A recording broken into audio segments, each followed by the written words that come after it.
மீனாட்சி, சொன்னேனே, ஒரு பெண்ணோ ஆணோ சின்ன வயசுலேருந்து முதுமை வரைக்கும் ஒவ்வொரு கட்டத்தில் இருக்கிறவங்களுக்கும் எப்படி எப்படி உன்னை நினைக்கிறதுக்கு நேரம் இல்லை அப்படின்னு சொல்லிட்டு இருந்தேன்னா, யாராக இருந்தாலுமே உன்னை நினைக்கணுன்னா கூட உன்னோட கிருபை வேணும்.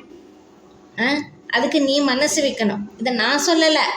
ராமாயண சுந்தரகாண்டத்தில் அனுமன் லங்கை பூரா சீத்தையை தேடுறார். ஆனால் அவருக்கு சீத்தை கிடைக்கவே இல்லை. அப்புறம் அனுமன் அழறார். ஐயோ, நான் சீத்தம்மாவை கண்டுபிடிக்க வந்தேனே, பார்க்க வந்தேனே, லங்கை பூரா ஒரு இடம் விடாமல் தேடிட்டேனே, சீத்தையை காணலையே அப்படின்னு அழறார். சீத்தையை பார்க்க முடியல அப்படிங்கிற இந்த வருத்தமான செய்தியை எப்படி நான் போய் ராமன்கிட்ட சொல்கிறது? வந்த காரியத்தை நான் செய்யலையே, முடிக்கலையேன்னு நான் எப்படி போய் சொல்லுவேன்?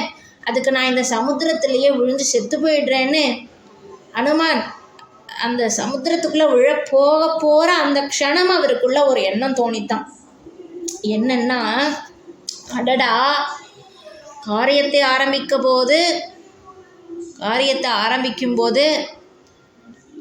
ராமனை வணங்கி ஆசீர்வாதங்கள் வாங்கிட்டு வந்தோமே, ஆனால் சீத்தையை இன்னும் மனசில் நினச்சி வணங்கி ஆசி வாங்கலையே. அவளை நான் இது வரைக்கும் பார்த்தது இல்லை, போட்டோம்.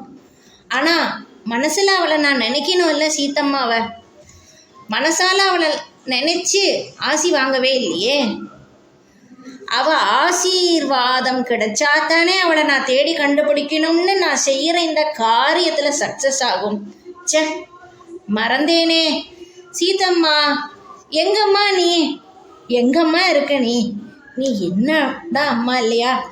எனக்கு நீ இருக்கும் இடத்த கண்டுபிடிக்கிறதுக்கு, உன்னை நான் பார்க்கறதுக்கு ஆசி வழங்குமா அப்படின்னு மனசில் அனுமான் சீத்தம்மாவை நினச்சாராம்.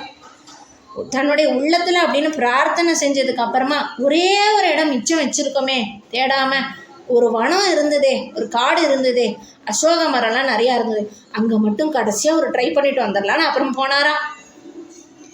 திரும்பவும் ஒரு லாஸ்ட்டு ட்ரை பண்ணுறதுக்கு அசோகவனம் போய் அங்கே சீத்தையை பார்த்தார். அவனருளாலே அவன் தாழ் வணங்கி அப்படின்னு திருவாசகத்தில் அவர் மாணிக்க வாசகர் சொல்கிறாரு.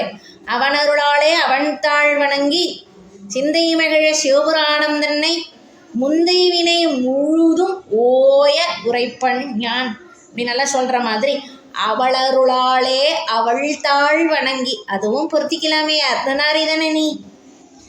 மட்டும் இல்லாமல் அம்மா தானே அப்பாவையும் மற்றவங்களையும் காட்டுறா.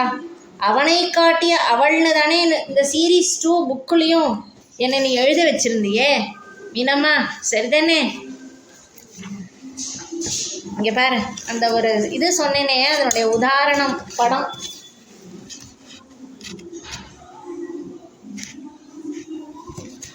இன்னொரு உதாரண படம்,